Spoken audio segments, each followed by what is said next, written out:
is that that is not the natural path for sinful humanity. It is not easy because since you have been conceived, your body has fought against that. Your body is you have a natural tendency to sin. And so what is the other gate that Jesus calls it? What does Jesus call the other gate? The wide gate. Now what would make this wide gate more attractive?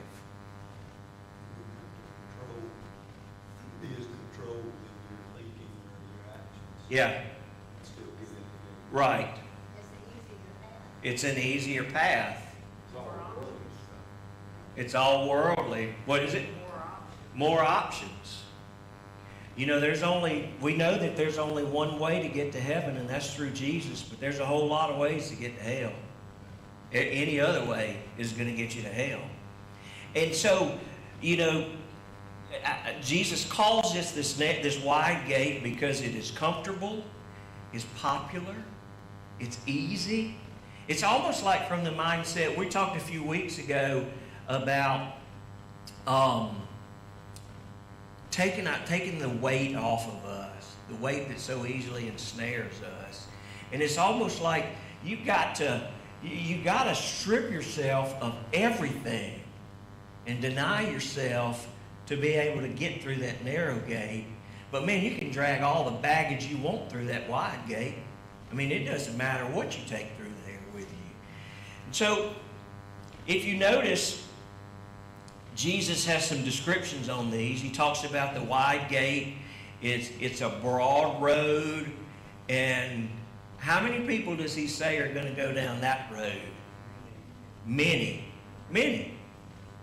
So what he's talking about is just the current flow of our society, the current flow of the world. You don't even have to have a direction. You don't have to say, I'm going down the wide road, you know, because that's the path that I want to choose. You don't even have to pick that. You just go any other way except towards Jesus, and that's where you're going to get to. There's no repentance necessary. There's no submission to Christ. You don't have to admit you have any faults. You don't have to unload your pride. None of those things. All those things that the world tells us are important and that really sometimes make us feel better, we think so, you can pack all that stuff right down that road with you. But does Jesus, when he talks about the narrow road, does he ever say that it's easy? No, he doesn't. In fact, some of your translations may say that he calls it difficult. There's some different, in this translation he calls it difficult, but there are some other translations to that as well. And so the literal translation to that is that way is a hardship, meaning that it's difficult to get there. It's difficult. We have to be, I guess, maybe inconvenienced. We have to do things that are not natural to us. But why is it Jesus is saying this narrow gate is difficult to go through. And he's talking about following him. Why is it so difficult to people? Because it's man's sinful nature. Yeah. It's difficult because you can't earn salvation. Doesn't matter how hard you work, you're not going to get it. It's only by grace through faith as a gift from God. And so the road is difficult because, just like Brother Jerry said, the road is difficult because you're walking against the flow. We're going against everything that the world talks about. I mean, Jesus even said, the world hated me, it's going to hate you. But the interesting thing, though, is how much does it cost you to go through that narrow gate? How much did you pull out of your pocket and pay to go through that gate? Nothing. It's free. But it had a price, didn't it, Jim? It had a price. It's costly. Jesus gave up his life for us to have access to that opportunity. And that's what discipleship is all about, is us growing more like Jesus every single day. And so that's what Jesus is talking about when he begins talking about the narrow gate and the wide gate and the narrow road and the wide road. Why do you think Jesus would describe both a gate and a road? Why didn't he just use gate both times or road both times? What's the difference? You gotta travel the road to get to the gate. What is it? The gate's how you get through.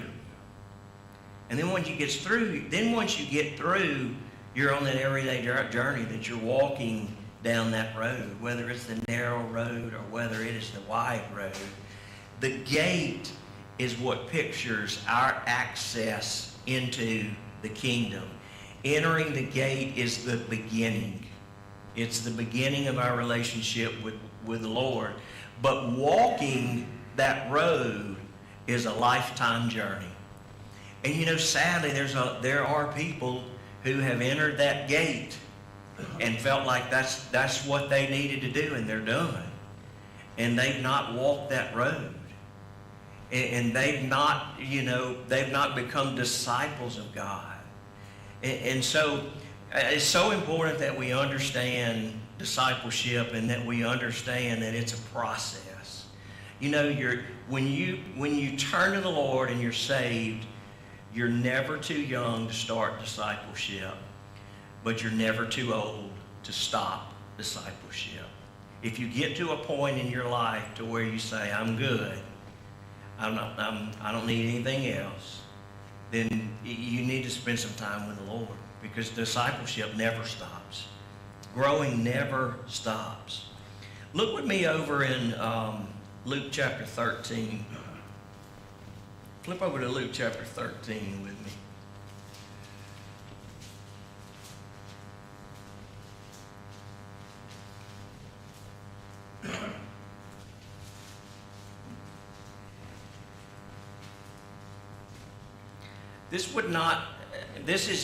We've talked about some parallel passages to where you see the Sermon on the Mount in Matthew and then Luke's version of the Sermon on the Mount. This is not that. This is a cross-reference that is basically Jesus having the same conversation at a different time, more than likely with others. And look in Luke chapter 13, verse 22. Luke chapter 13, verse 22. Jesus is going from one town, village after another, teaching and making his way to Jerusalem. And somebody asked him, Lord, are only a few people going to be saved? Are only a few people going to be saved? Why do you think that person asked Jesus that?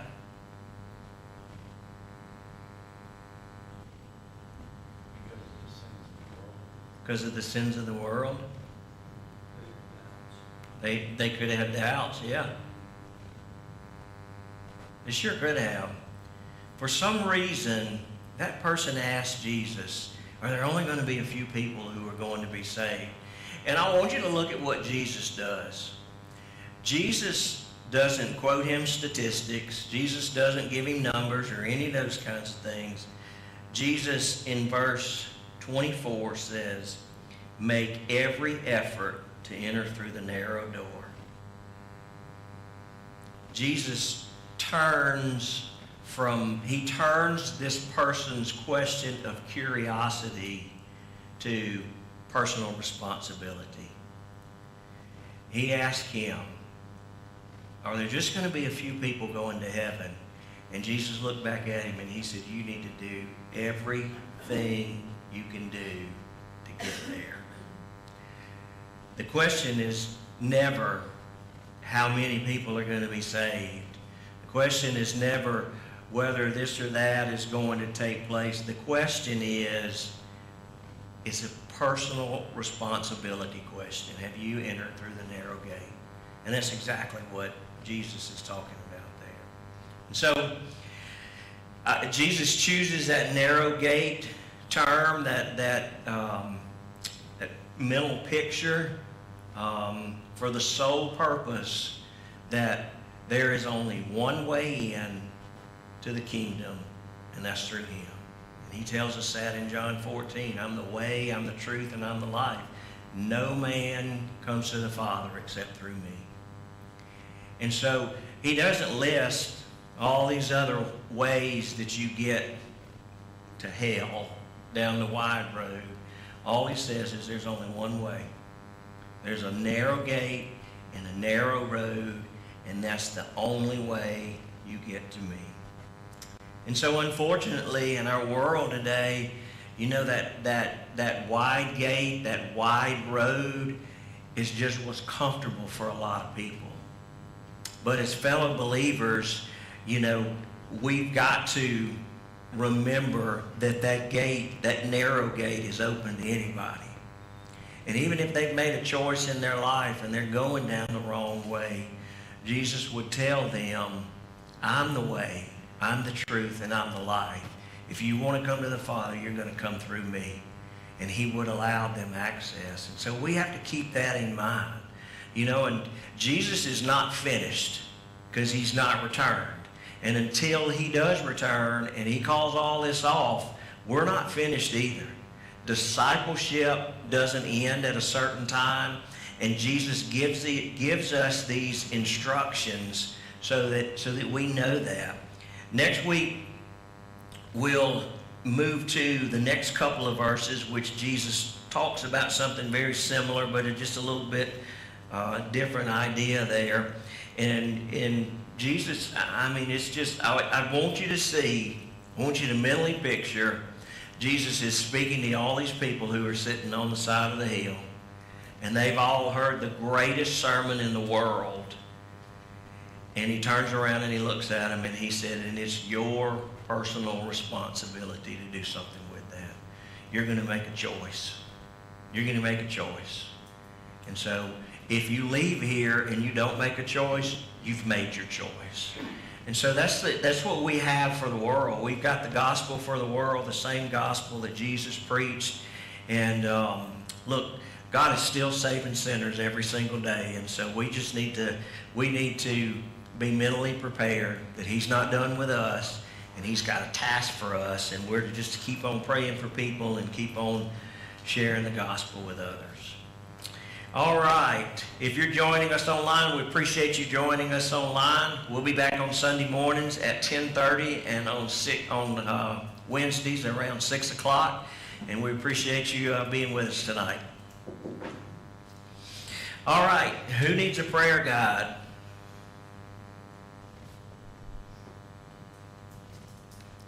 Prayer guides, prayer guides.